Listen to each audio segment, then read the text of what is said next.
La Société nationale des Québécoises et des Québécois de la région de Thetford est heureuse de vous présenter cette émission.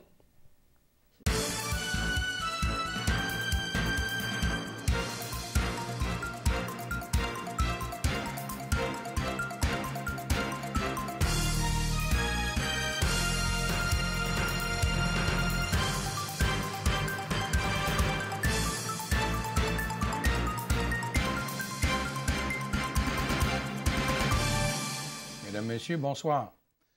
Ce soir, à l'émission Le Touche-à-tout, dans la première partie, j'ai le plaisir d'avoir à mes côtés deux invités. La première, c'est quelqu'un que, si vous me suivez d'année en année, vous allez la reconnaître. Elle vient me voir chaque année. Mais je suis certain que si elle avait le choix, elle aimerait mieux pas venir. Et puis c'est pas parce qu'elle m'aime pas, là. Je suis certain de ça. C'est juste parce qu'on parle d'un sujet un peu délicat. Un problème de la société qui est très important et elle travaille à la prévention du suicide. Alors, c'est pour dire, c'est la travailleuse sociale du CLSC. Je parle de Denise Deshaies. Bonjour. Bonsoir, Denise. Et Denise est accompagnée aujourd'hui de la responsable du secteur social et culturel du Théâtre Parmi nous. Théâtre Parmi nous qui est un théâtre professionnel qui a pignon sur rue à Victoriaville. Emmanuel Nadeau. Bonsoir, Emmanuel. Bonsoir. Donc, on parle de la prévention du suicide. C'est encore une nécessité de nos jours, malheureusement. Malheureusement. L'année dernière, en 2014, on a encore perdu beaucoup de concitoyens dans notre MRC. Il y a 13 personnes qui sont décédées par suicide pour une petite région comme la nôtre. Donc, on trouve important, encore cette année, de souligner la semaine de la prévention du suicide. C'est l'occasion d'organiser certaines activités. Et la semaine va avoir lieu du 1er au 7 février. Donc, les gens, dépendamment de la journée qui nous écoutent, oui. On est dedans ou on est sur le point de commencer la semaine. Qu'est-ce qu'il va y avoir de particulier durant cette semaine-là? Bon. Traditionnellement, les activités de la semaine de prévention du suicide s'adressent à des gens dans les écoles, au cégep. Il y a de plus en plus souvent une activité qui s'adresse au public, qui est le Salon des organismes au Carrefour Frontenac. Mais cette année, on a vraiment une très belle activité à offrir au public gratuitement. Et c'est la raison pour laquelle je tenais, malgré le sujet, à venir vous rencontrer aujourd'hui. Bon. Et c'est quoi cette activité spéciale? C'est une pièce de théâtre du Théâtre Parmi nous qui va être offerte gratuitement le 4. Mercredi, le 4 février au Cégep. C'est qu'on va en parler. Bon. Alors, et là, ça explique pourquoi Emmanuel est avec nous. Oui, okay. Oui, c'est ça. Le Théâtre Parmi nous, pour ceux qui ne le connaissent pas, c'est un théâtre d'intervention. Oui. C'est pas une troupe de théâtre dite ordinaire. C'est pas du théâtre traditionnel, comme lorsqu'on va dans une salle professionnelle. Donc, le Théâtre Parmi nous existe depuis 40 ans, bientôt 41. C'est un théâtre professionnel, comme tu l'as dit, Pierre, de tournée. On tourne partout où il y a de la demande. Comme je dis, on n'a pas de frontières. Et c'est un théâtre de sensibilisation, d'intervention. Et qui, à l'occasion, lorsqu'on a un spectacle interactif, comme c'est le cas avec la pièce à laquelle Denise fait effet, des fois, on donne la parole au public aussi. Donc, il y a une interaction scène-salle à l'occasion. Et là, est-ce que, si je comprends bien, Parmi nous va présenter un spectacle qui va traiter du suicide? Oui. Alors, c'est quoi qui fait qu'à un moment donné, un comité décide de faire venir Parmi nous pour parler du suicide? C'est un sujet tellement tabou. Oui, hein? Les gens qui l'ont vécu en perdant un proche ou qui ont eu des idées ou qui ont commis une tentative, en général, vont aborder ce sujet-là seulement avec des personnes de confiance et vont se taire la plupart du temps pour ne pas aborder ce point-là. Alors, il y a toute la culpabilité, la honte et tout ça. On a déjà parlé de ça. Hein? Oui, c'est extrêmement tabou, c'est extrêmement secret, puis ça bouleverse les gens. Donc, le silence est souvent de mise, malheureusement. Alors, d'avoir l'opportunité de recevoir parmi nous, ici, à notre cégep, dans notre région, et d'inviter la population gratuitement, c'est un cadeau. Parce que, pour une fois, on va se donner un espace pour entendre parler de ce sujet-là, pour regarder attentivement qu'est-ce que les personnes vivent quand ils vivent de la détresse, quand, hélas, ils ont un problème de santé mentale qui les amène à penser à la mort, au suicide. Qu'est-ce qu'ils vivent quand ils sont endeuillés par suicide et que les gens sont tannés au bout de 3 mois? Bien, passe à autre chose. Est-ce qu'on peut passer aussi facilement que ça à autre chose? Ça recommence, là. Après un événement tragique comme ça. Donc, c'était un cadeau quand on a su que la Fondation du Perré avait permis que cette pièce-là soit présentée gratuitement dans notre région. Ah, bon. Emmanuel, bon, je sais que parmi nous, on traite de beaucoup de sujets. Et qu'est-ce qui vous a amené un jour, parmi nous, de traiter d'un sujet aussi tabou que le suicide? Bien, parce que c'est malheureusement la réalité de notre société d'aujourd'hui, que ça touche, si je ne m'abuse, Denise, entre autres particulièrement les hommes, je crois, et de plus en plus en bas âge aussi. Ça faisait déjà quelques années, je dirais, moi, ça fait 6 ans que je suis au Parmi nous, ça faisait déjà 3-4 ans que mon collègue au développement de projets cherchait des sous, des avenues de financement pour être capable de faire une création maison qu'on appelle, sans une demande précise, sur ce thème-là, par différentes voies. Et à un moment donné, c'est là que je lui ai dit, mais écoute, est-ce que je peux t'aider? Est-ce que je peux aller voir dans mon coin à moi? Hein, je travaille au Parmi nous, mais je reste à Thetford. Et c'est là que j'ai approché la Fondation du Perré, en leur disant, mais on veut toucher à la clientèle jeune, pas jeune scolaire, secondaire, mais de l'âge collégial en montant. Et on sait que la Fondation du Perré touche la jeunesse, entre autres. Et bien, de fil en aiguille, on a eu une réponse positive. On a eu un montant qui nous a été donné, qui nous a permis d'absorber certains de ces frais-là.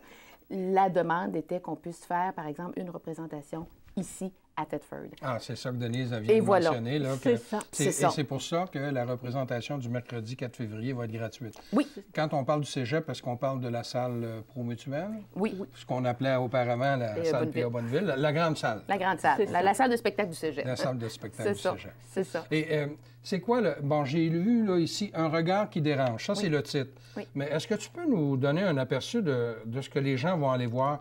Parce que ça peut faire peur à des gens de dire « Oh non, je n'irai pas m'asseoir pendant, je ne sais pas, 1 heure, 1 heure et demie, puis me faire parler du suicide. » Non, c'est quoi que...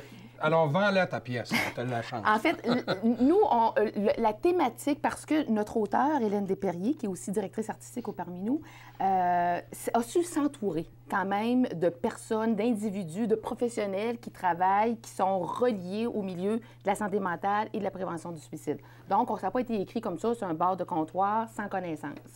En discutant avec eux, ce qui est ressorti, c'est la stigmatisation.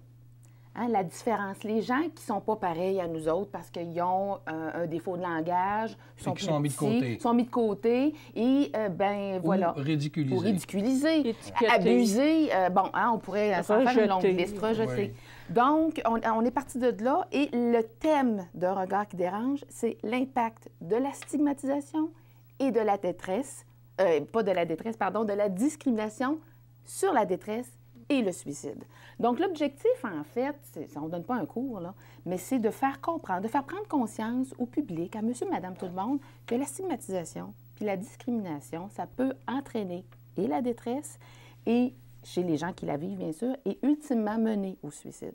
Et comme le théâtre, bien, c'est une belle façon d'interpeller le public puis de l'amener à se reconnaître, à s'impliquer, puis à réfléchir et à agir, bien, c'est une des plus belles avenues qu'on pouvait offrir au comité ici à Thetford. Je trouve ça le fun de t'entendre parce que moi, comme membre d'Auteurs en Appalaches à Thetford, on a eu un projet, puis on est allé dans des écoles avant les fêtes, puis on a présenté un spectacle qui s'intitulait « Le pouvoir des mots ».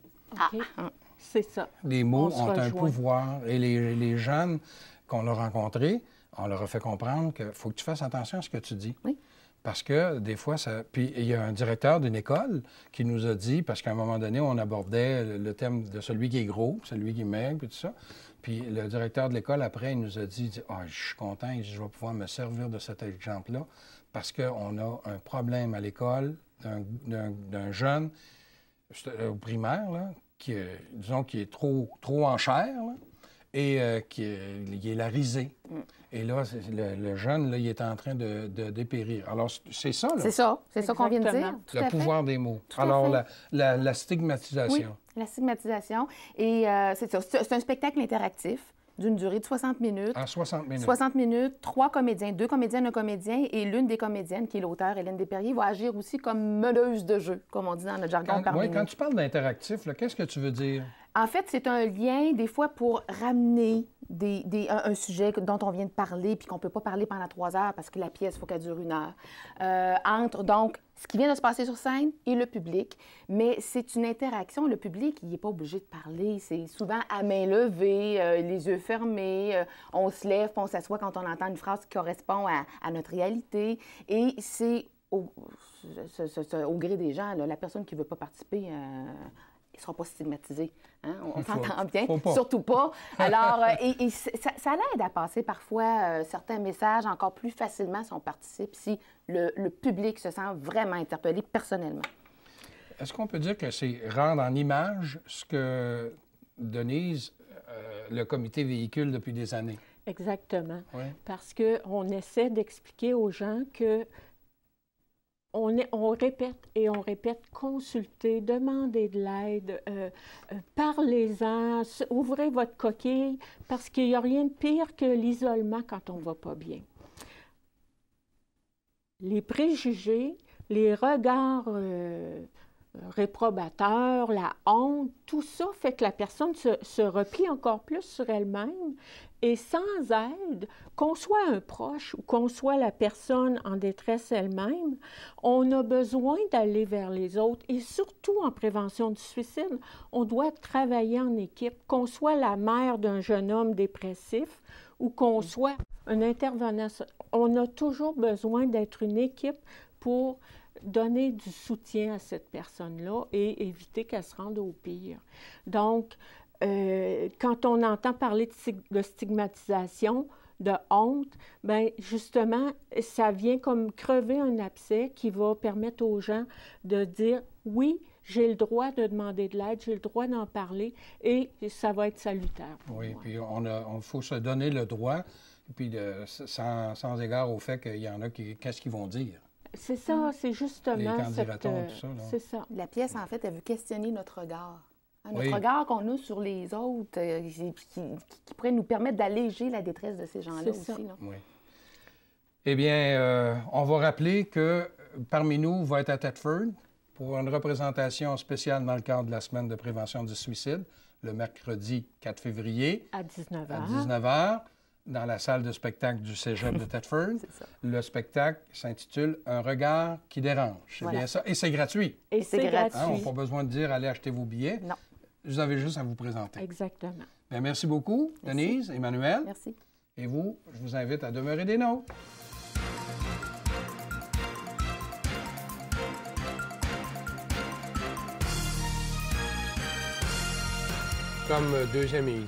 Comme deuxième invité, dis-je, à mon émission Le Touche à tout, j'ai le plaisir de recevoir un collaborateur qui est déjà venu une première fois et qui va revenir aussi. C'est pas sa dernière ce soir. J'ai le plaisir d'avoir Stéphane Corriveau de la Société canine de Thetford. Bonsoir, Stéphane. La première fois que tu es venu, on a élaboré en gros un peu en quoi ça consistait, la Société canine. Ce que j'ai retenu, entre autres, c'est que vous donniez des cours. Oui. OK? Est-ce que c'est des cours d'obéissance ou de comportement? Je ne sais pas comment vous appelez ça. Okay. Anciennement, ils appelaient ça des cours de dressage. Ah, de dressage. Sauf que maintenant, c'est plus des cours d'éducation canine. Un cours d'éducation canine, c'est encore plus complet parce que tu ne fais pas juste éduquer le chien. Vraiment, tu éduques le maître aussi, le propriétaire du chien, avec le chien, à mieux connaître son chien. OK. Donc, c'est les deux, là. Il n'y a pas un qui ne va pas sans l'autre, là. Non, c'est une équipe, c'est un team, comme on dit, c'est une équipe.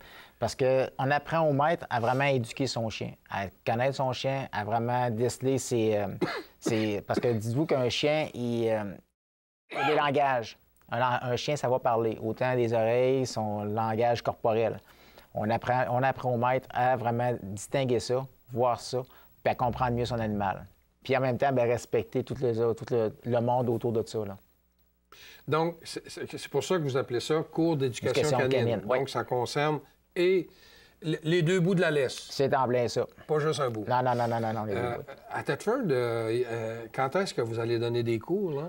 Ben là, on parle en 2015. Ben, en 2015. En 2015, il y a une session de cours qui est partie du 5 janvier. Donc, ça fait 3 semaines. Ça fait 3 semaines. Puis il va y avoir une prochaine session, la dernière session de cours avant l'été, elle va débuter aux alentours du 28 avril. Du 28 avril. Oui. Et peux-tu me détailler le genre de cours là, que vous avez? Des cours qu'on a, on part de la maternelle, du base 1, base 2 et base 3.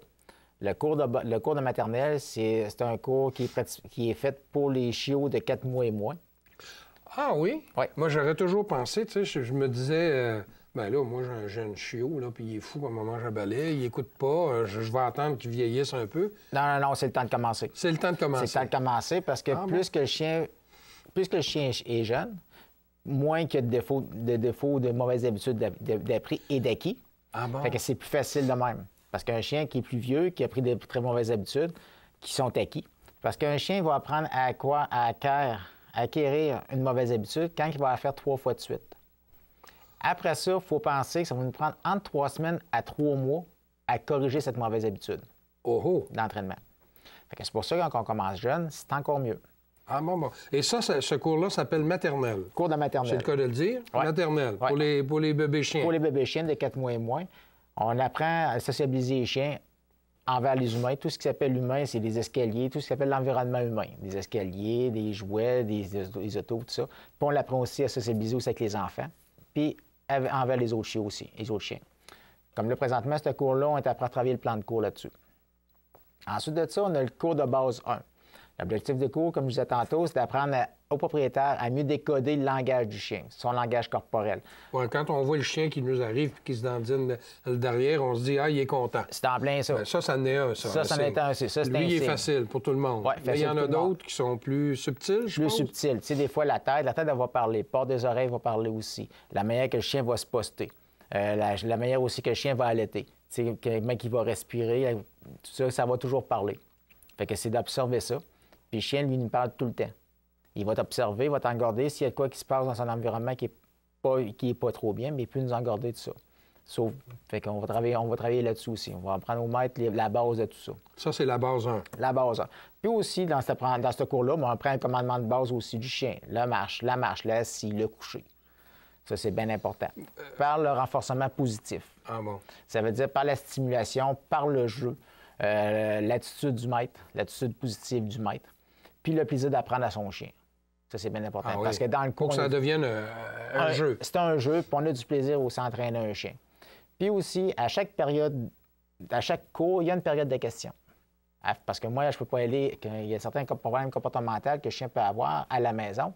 Comme je ne peux pas y aller tout le temps, bien, j'aime mieux que le monde... En partant au cours, il y a une partie de cours qu'on va dire « Est-ce que vous avez des questions? » Chaque personne va me poser des questions s'il y a des questions. Puis je vais pouvoir lui donner des trucs, des outils, afin de corriger certains problèmes comportementaux. Que ce soit à la maison, soit dans l'automobile, peu importe. Ça, c'est toujours dans la base 1. Dans la base 1. Ça, c'est le deuxième cours, si on veut. Ouais. Est-ce qu'il faut avoir suivi le cours de maternelle pour aller? Non, c'est pas nécessaire? Non, c'est pas nécessaire parce que j'ai besoin d'un minimum de 4 chiens pour partir à une classe. Okay. Fait que souvent, la classe de maternelle, des chiots de 4 mois et moins, j'en ai pas tellement souvent. Fait que pour ça qu'on va partir souvent un chien en base 1. Puis après ça, on s'en va avec ça. Ensuite de ça, la base 2, bien, on poursuit le renforcement positif du chien en positif des acquis qu'on a eu. On accentue le lien de confiance propriétaire et chien par le biais de nouveaux exercices. Fait qu'on va rajouter des sauts. Comment apprendre un chien à sauter. Ah bon? On va apprendre aussi la laisse en bandoulière. C'est-à-dire qu'on va marcher avec la laisse normalement dans la main. Puis de temps en temps, je vais indiquer au client, bien, mettez votre laisse en bandoulière. Fait qu'on prend la laisse, on la met autour de notre cou, mais la laisse est toujours attachée au chien. Ah bon, bon. Sauf que là, on ne touche plus à la laisse avec notre main. Donc, le chien doit marcher encore à la même position à côté de nous autres, à la gauche. À la gauche? À la gauche. Bon, bien ça, j'imagine que ça s'explique facilement parce que quand on prend une marche, on nous dit toujours d'aller sur le côté gauche pour faire face à la voiture qui s'en vient. Donc, le chien, lui, il est à la gauche pour ne pas avoir à se protéger des autos. C'est un peu ça, je Ah, même pas. Ça part d'avant ça bien gros. Ah, oui? Ça part dans le temps de la guerre. Quand les militaires allaient à la guerre, qu'il y avait un chien, le chien était toujours à la gauche, puis l'arme ou le mousquetet était toujours à droite. Ah bon? Fait que ça part de là. Fait que ce soit aux États-Unis, que ce soit côté nord-américain ou en Europe, c'est la même chose. Les chiens sont toujours à gauche. Tous les commandements sont faits pour que le chien soit marché à gauche. Ah bon. Tu parlais de laisse, là. Est-ce qu'il y a des critères là, pour avoir une bonne laisse ou c'est tout pareil? Bien, nous, ce qu'on conseille, c'est d'avoir une laisse de 6 pieds. 6 pieds de long. 6 pieds de long de longueur. Puis, qu'est-ce que moi, je conseille en plus, c'est une laisse en cuir. L'avantage du cuir, comparativement à des laisses de nylon qu'on va trouver partout, laisse de nylon, s'il y a de l'isse dans la main, ça vient à frotter, brûler, puis on peut se causer les blessures. Ça m'est déjà arrivé ultérieurement avec certaines personnes, dans 5 coups, même blessé. Fait que quand tu as une laisse en cuir, ça va coller dans la main, puis c'est plus facile. Puis une laisse en cuir, la durée de vie de ça peut être, quand condition qu'elle soit bien traitée. C'est inusable. C'est inusable. J'ai des laisses de 20-25 ans à la maison, puis je m'en sers à tous les jours. Et pourquoi 6 pieds? 6 pieds, c'est parce que c'est pour travailler avec certains exercices. Quand, par exemple, on va faire un assiresse ou un coucheresse, mais ça nous permet d'être plus loin de notre chien. Tandis d'être trop proche, comme le retour au pied ou quand on marche avec notre chien. 6 pieds, c'est la longueur minimum là, qui travaille bien. On peut avoir des laisses de 4 pieds, plus courtes un peu, sauf qu'on va être moins loin du chien. OK. Et là, pour un profane comme moi, là, qui voit quelqu'un passer dans la rue chez nous avec un chien qui fait le tour, là, puis qui l'attache quasiment avec... Là, je peux me permettre de dire, lui, il n'a jamais suivi de cours. Ouais. Parce que j'imagine que vous autres, le chien, il reste toujours à gauche. Le chien va marcher toujours à gauche. Maintenant que je sais pourquoi. Là. Le chien va marcher à gauche. On va apprendre au chien à pas tout le temps tirer sa laisse. Puis de temps en temps, dans l'entraînement, ce qu'on peut faire, c'est qu'on peut apprendre au chien à marcher en avant de nous. Puis après ça, on peut leur donner un commandement de marcher à côté de nous. Ah bon. C'est comme une permission qu'on va lui donner. Fait que si le chien, en marchant toujours à notre gauche, il marche à notre gauche, il va bien, c'est parfait. On arrive à un endroit où c'est plus aéré, qu'il n'y a pas de mort de rien, qu'on peut laisser le chien marcher. Bien, on peut lui donner un commandement que le chien puisse marcher comme en avant. Le chien, ça va bien, il ne tire pas, ça va bien. On arrive avec du monde, on rencontre du monde, on dit au chien, bien, commandement au pied. Le chien revient à marcher à nos pieds, puis on rencontre la personne comme ça, rien n'était. Est-ce que ça, c'est des cours que tu donnes dans les bases 2 et 3? Là, dans base 2, base 3. Okay. Base 2, base 3. Là, c'est devenu là, un peu spécialisé. Oui, on Alors, travaille ceux qui sont en plus, base 2 et base 3, là, ils doivent avoir fait la base 1, je ne peux pas croire. Pour faire base 2, base 3, on est obligé de faire la base 1. C'est un critère. Puis à la fin de chaque niveau, il y a toujours une évaluation qui est faite. L'évaluation, c'est une évaluation qu'on fait en classe. Puis pour passer l'année de passage, ça prend 170 sur 200. Oh, 85 80 bon. pour passer. Puis l'entraînement du chien, comme tantôt je parlais de ça, c'est une heure. On a 1 heure de cours par semaine.